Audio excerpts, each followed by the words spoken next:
This was my very first deadline game story as a professional. I was an intern in the summer of '96. And Japan, which had never even made a World Cup at this point, upset Brazil 1-0.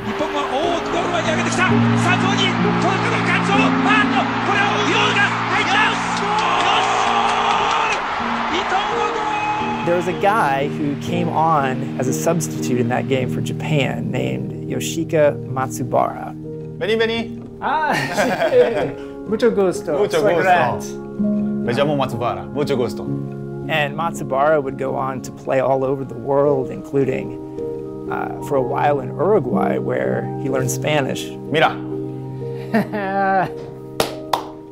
Esa camiseta. Ah, fantastic. This game is known in Japan today as the Miracle of Miami, and something that started this long 2-decade process of Japan becoming a much bigger player on the world soccer stage, but this was the start of it.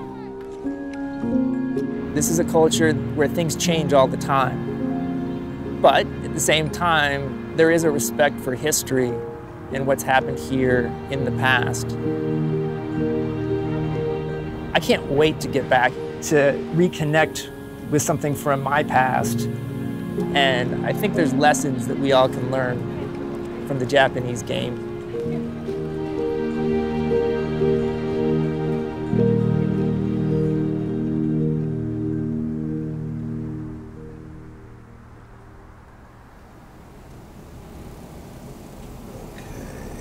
Okay, let's see. Now I'm gonna go straight and then make a left. Well, can't get better than Tokyo Tower here, Yeah, gentlemen. seriously. Yeah, I took this route on purpose here, huh?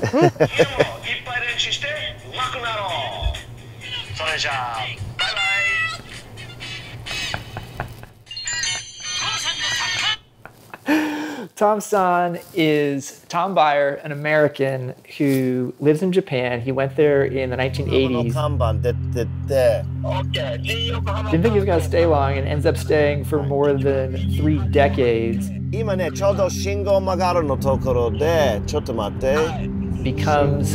the most famous youth development coach in the entire country. So I took 2 or 3 balls and I put them in every room of my house. And Your wife loved that. She was a bit apprehensive in the beginning. He ends up having a whole show on the most popular television channel in Japan for kids. Oha, Tombaya desu.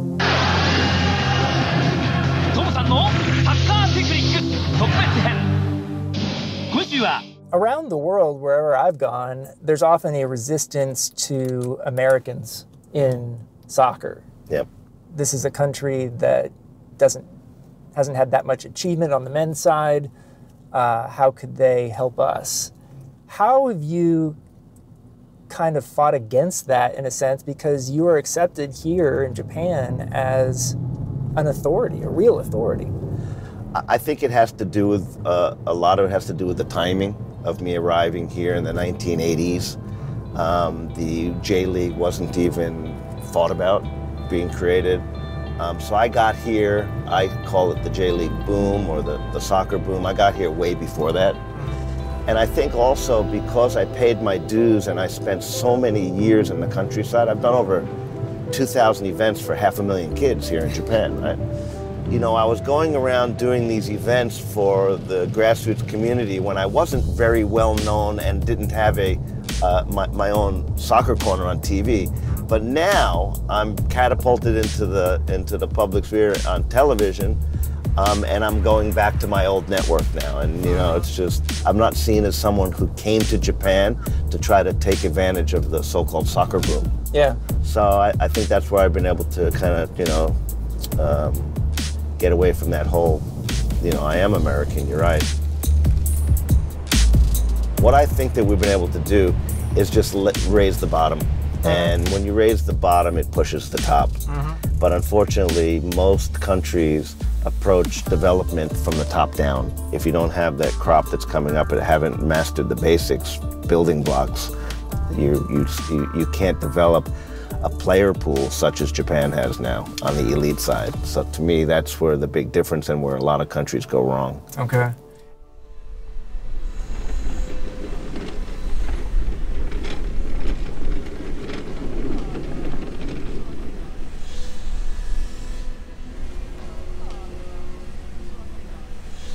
When my son joins his first organized team here, he's 6 years old, first grade, right? He's required to practice 4 times a week. Yeah. And the season runs 52 weeks. And basically, there's no on and off season. Yeah. And if you're a 6-year-old, that's quite a bit of practice time. Sure. So I don't believe Americans would never allow a 6-year-old to be playing a sport 4 times a week for 2 and 3 hours a shot. And you don't think that's too much? These communities, in the way that they look at sport, they look at it more as a kind of a social obligation. Okay. And it is. They they overtrain too much here. There's no doubt about it. There's no doubt about it, right? But when you see people talking about these football cultures where the kid will go out and they'll play in the street, for some reason there's a free pass and they're allowed to do that for 7 or 8 hours and nobody's going to question, are they playing too much? Right. It's as soon as you put a coach on the pitch and with some cones and you call it a training session, then everybody jumps out of the woodwork saying the kids are practicing too much, they're doing this, they're doing that.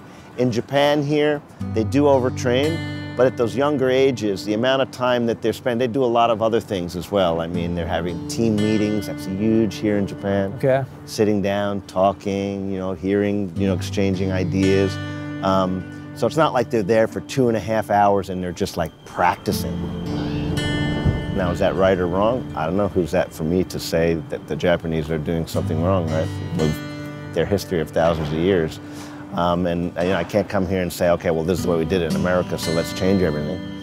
The problem is that a lot of people go to countries and they think that they need to change the country. No, you have to adapt and change yourself to be able to fit in.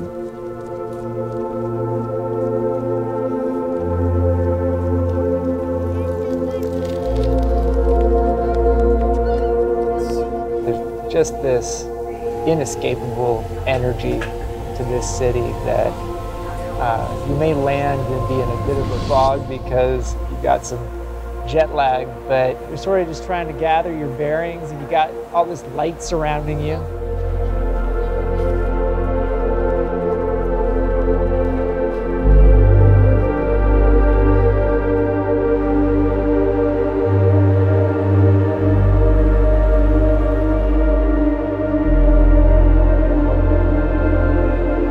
The more time you spend here, it's just incredible.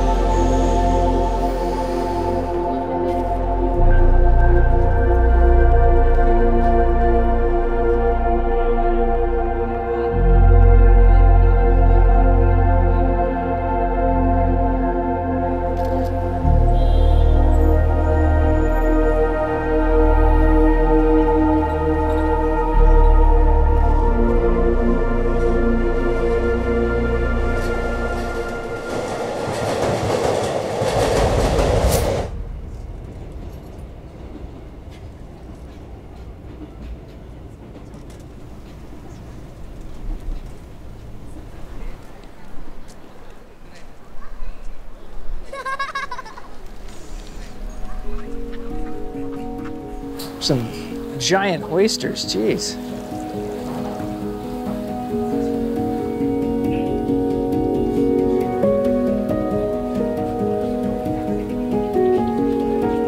Hello, how are you? Hi. This is the first time I've ever gotten outside of Tokyo in Japan. It's really pretty. And where did they come from? These are from Hokkaido. Okay. Yes, these are Hokkaido and sometimes Russia and America. Wow. And New York, New York? Yeah, yeah. First time to Hokkaido. Really? You enjoy now? Yeah, it's great. Yeah, people are very friendly. Can I get one? The grilled oyster? Yeah.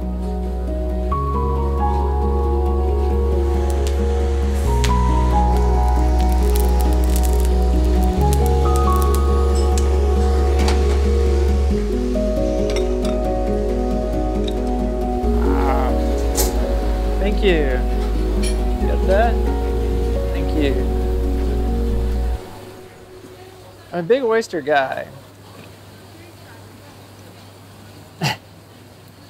I feel like this is something much larger than an oyster.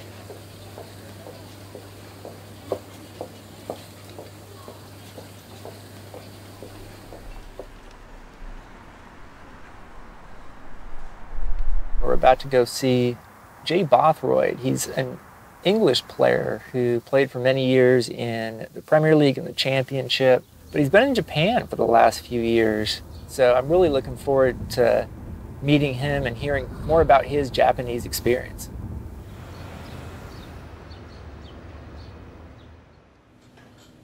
If you're okay ordering some stuff, is that? Yeah. Huh? It's not open yet? Can't order nothing. Okay, cool. You want to get some water at least? Can we do You get that? a drink? Ask them if they can do something, hey. If they can, then great. If they can't, don't worry. Oh, did he? Okay. Yeah. Maybe next time in New York. Yeah, baby. Let's do it. In the beginning, it took me a while to kind of get used to it, the cultural things, because it's very frustrating sometimes when you just want to do something so simple, Yeah.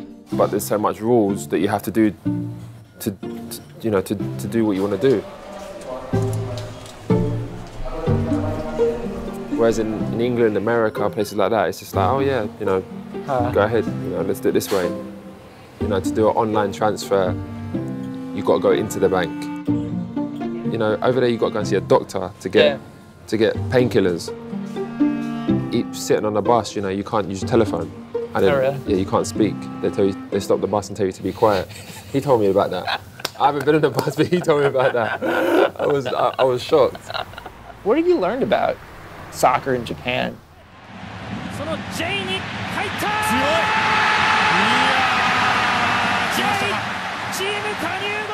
I think the first season I came, I had like 7 bookings just arguing with referees. Oh, really? Yeah, there's been times when I said something about the referee in an interview that I can't believe that wasn't a penalty. That's like one of the worst decisions I've ever seen, and I got in trouble by the club. You can't say that.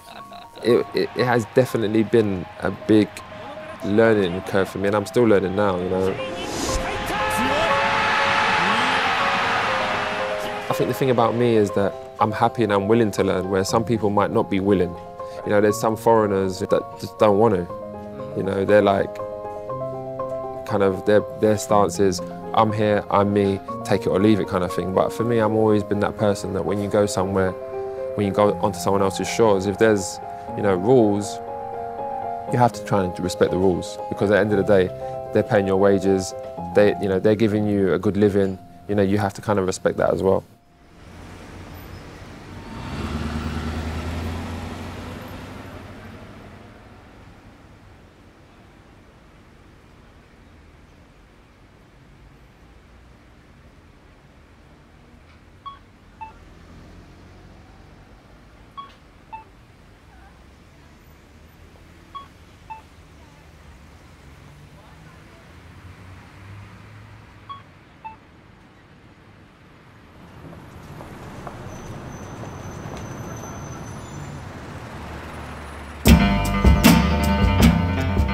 So we're here in Kobe. They've got Andres Iniesta and the sort of odd couple pairing with Lucas Podolski, owner of maybe the hardest shot in world soccer. They've got this star power and they're clearly trying to make this team in Kobe big, but they're still working on the chemistry from a soccer sense. First off, I want to ask you a very simple question. Why Japan? I have other offers from other countries. I had a good meeting with the club. I know Japan from before, so I know a little bit about the country, about the people here, and it's a nice project. You seem to be having fun on Instagram and in your sort of daily life here. I have a lot of fun because you can do a lot of things around Japan. Not only here in Kobe, you can visit Tokyo, you can go to the mountains, you can go to the beach. So you have a lot of things to do in the country, and especially the people are very, very friendly, and that's why you see I have fun on Instagram. What is the Japanese media like and how they cover the team here? I don't know. I cannot read Japanese. When you come to an age or when I have a lot of experience, you don't focus anymore on newspapers or something else. So I know when I'm playing shit on the pitch, so I don't need to read the next day the newspaper. They are telling me I play shit at the weekend. So I know when I'm playing good or not good, and this is the business.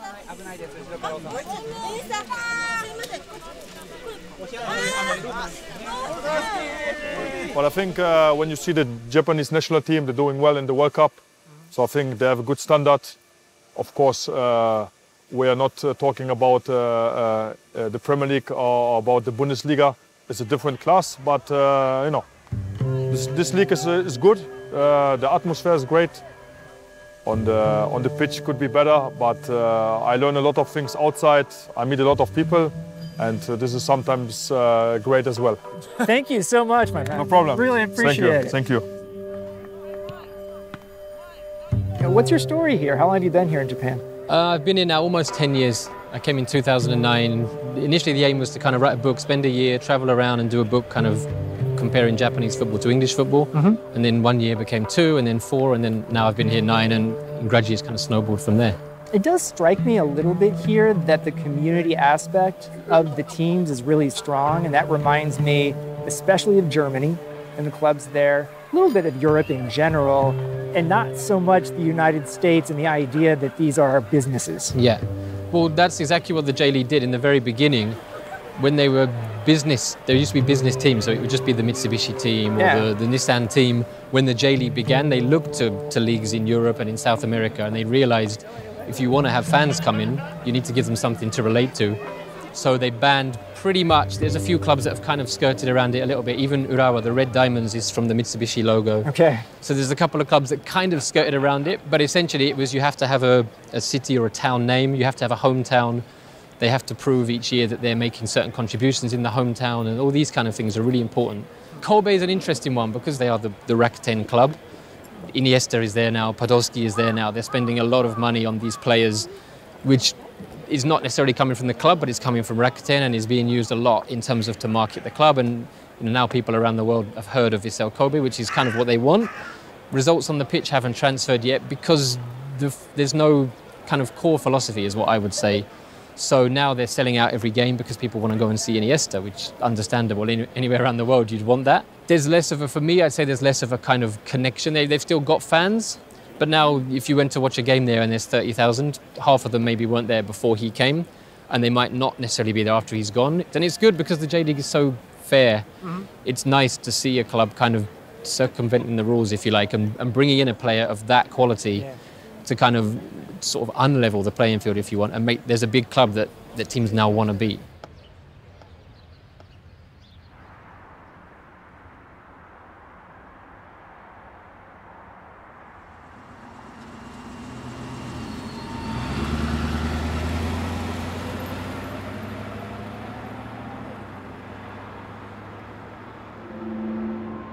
One of the most remarkable stories in world soccer over the last 20 years is the rise of Japanese women's soccer from a team that would make World Cups and Olympics but not do that great. They'd usually go out in the quarterfinals or something like that or earlier, to a team that became the world champion in 2011, beating the United States in the final.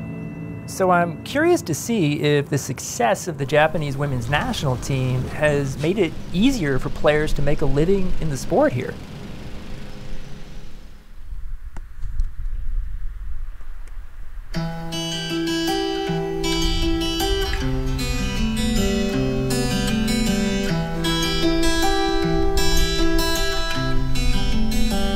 You scored one of the great goals we've ever seen in women's soccer a few years ago at the Under-17 World Cup against North Korea. You beat about 8 or 9 players to score, and FIFA nominated it for the Puskas Award that year, one of the top 10 goals in global soccer.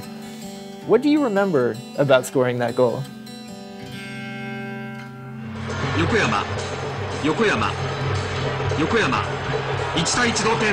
さあこれで状況はイーブンというよりちょっと日本優勢。横山来い逆転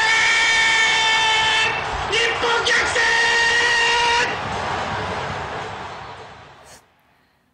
転。結構若い頃なんであんまり記憶にないんですけれど。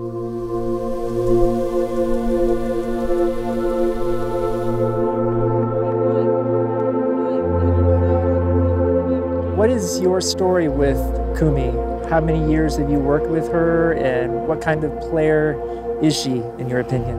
パワフルですし、日本では珍しくドリブルのすごく大好きなスタイルだと思います。What is the Japanese style? 日本人は小さいしパワーもないし、ただ勤勉であり頭が良くてショートパスしかつなげないけれども、そこでアジリティクイックリーがあって非常にショートパスでチームとして崩していく子ではなくてっていう部分。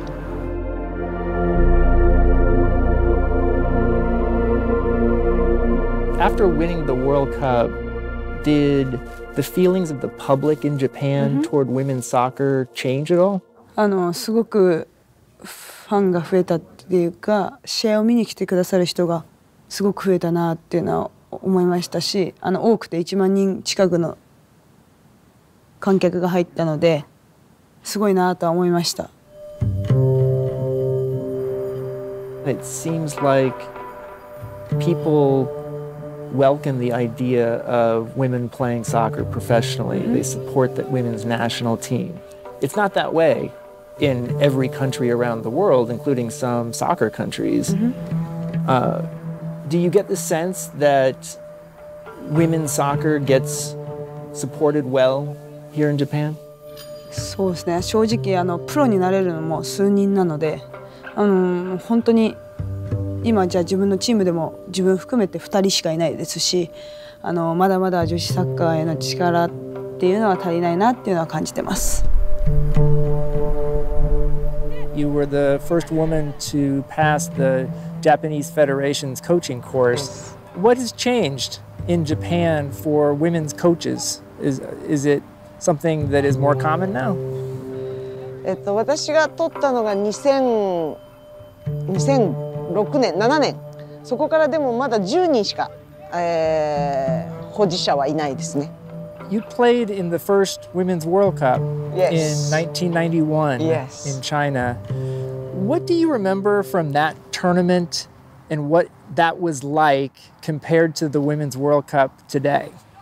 20年前に比べて非常に工業的にも女子サッカーが認められているのかな、観客動員数も非常に素晴らしいものになっているのかなというふうには思います。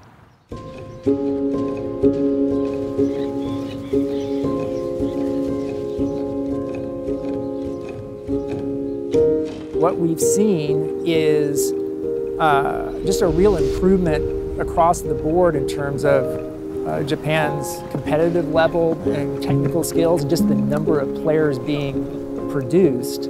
Well, you know, they qualified in '98, and they've qualified ever since. That's on the men's side. The women, of course, are always punching above their weight, so to speak, right? World Cup champions at every level now. But yeah, things are going pretty good, and I think it's got a lot to do with Japanese football putting a quite ambitious plan together on how to develop the sport for 100 years.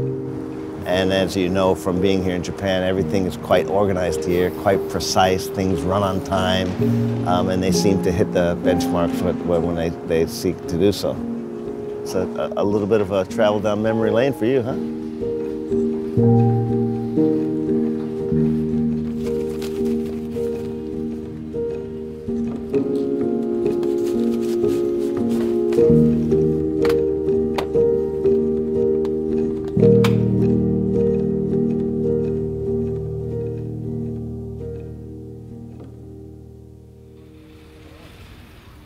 the summer of 1996, I was an intern at the Miami Herald.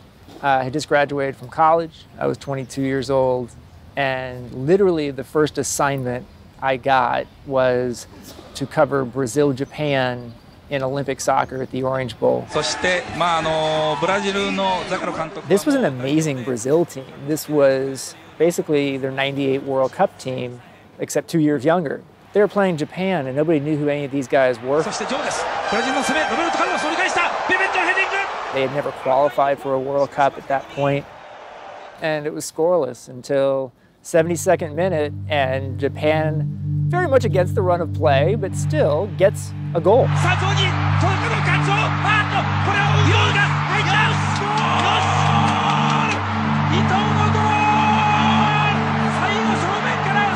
And ends up beating Brazil. So suddenly I had a major story to write for the next day's paper for the Miami Herald that nobody was really expecting. And so it's pretty amazing to come here to Japan 22 years later and interview a guy who actually played in that game in Spanish here in Japan because the guy played in Uruguay. Also shows, I think, just what a wonderfully international sport soccer is, that you can do something like that.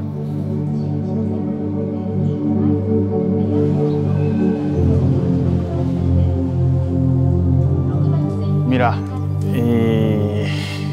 nos tenemos a grande chance, ¿no? 4 años atrás yo estuve jugando Uruguay para abrir la puerta del Olímpico, ¿eh? Así que no importa Brasil, porque nos queremos ya abrir la puerta. ¿Eh? Por eso que y hacer lo que posible nos queremos jugar, nada más.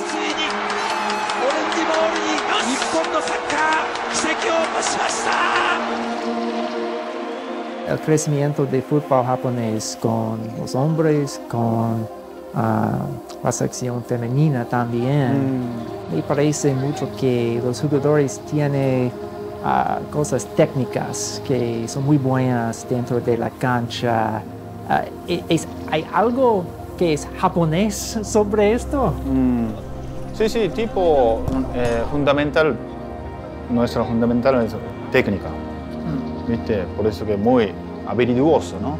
Cuando nos tenemos a nuestro objetivo, hay que avanzar siempre directo.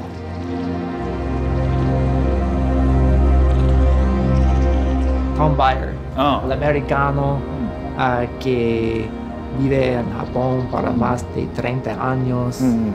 ¿Qué piensa de Tom y su influencia aquí en Japón dentro de los años?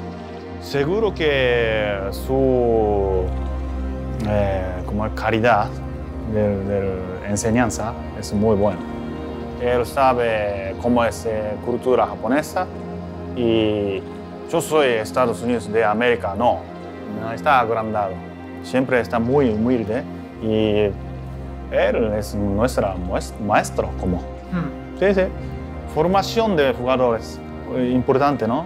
Porque chicos van a crecer a adultos. Por eso que él, como parecido papá de entrenador. En tu opinión, ¿qué necesita pasar para la selección japonesa, los hombres, para continuar creciendo? Tenemos que jugar más arriba de otro equipo y otros países. Nos tenemos que tener mucha hambre, ¿no? Hungry. Coming back to Japan, I really have gotten the sense that as someone who is not Japanese, there is constantly more and more that you realize you can learn. I kind of feel that way in life. Like the older I get, the more I realize I don't know. But I like going places where I can learn those things and also they're willing to let me in. And I think in the US, we're developing soccer culture too. And we can take something from that, a trust in our own culture, while also being open to people from outside as well and finding that balance. But in a lot of ways, I feel like those non-Japanese who come thinking, I'm just gonna stay a short time. I wanna stay longer. Can't wait to be back.